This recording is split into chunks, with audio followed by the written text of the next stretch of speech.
Okay, let me get back into my Google slide here where we were.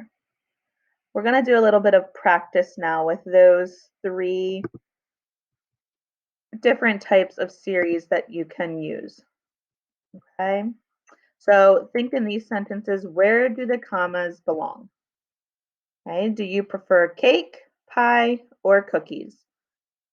You want to pause the video, you can.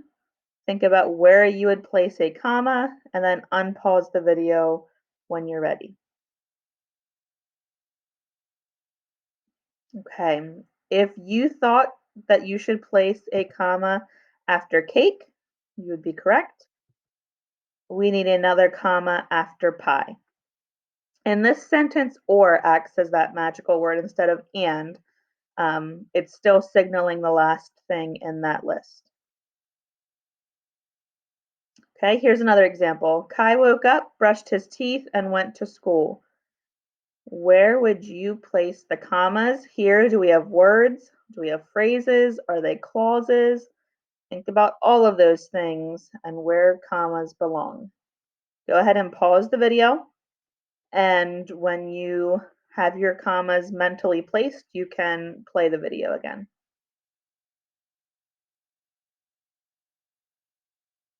Hey, if you mentally placed a comma after woke up, you would be correct. Brushed his teeth and went to school. That would be an example of phrases. Okay, not clauses. They are phrases because there's no subject. The book was interesting, engaging, and humorous. Again, mentally think, where would you place the commas? Do we have words, phrases, or clauses here?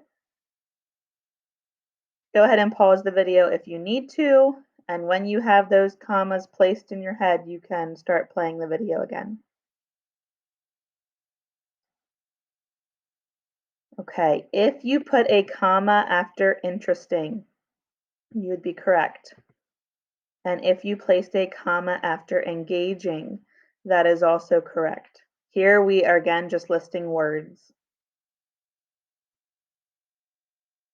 Okay. One last thing to consider when you are writing sentences that use commas in a series, think about having parallel structure. This has a similar grammatical structure. So really what that means is you're either listing all words, all phrases, or all clauses. You're not mixing all 3 of those together.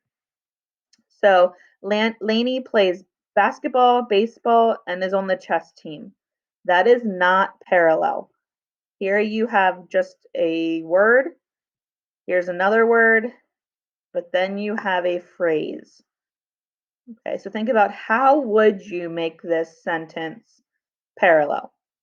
Your options would be to take this phrase and just make it a word, or take these words and turn them also into phrases. So an example of that would be Lainey plays basketball, baseball, and chess. We took that last phrase and just simplified it down into a word. So when you're writing these, you want to make sure you have parallel structure. Okay. What you are going to work on next, and it is also attached in Google Classroom, is a document that is a practice. There are directions. Please read the directions before completing the assignment. It's going to have you place commas where you think they belong, and it's also going to have you write some of your own sentences using series and commas, whether it's words, phrases, or clauses. You are welcome to come back to this video, watch it as many times as you need to help you fill in those answers. When you are finished with the worksheet, please make sure that it does get turned in or marked as completed on Google Classroom.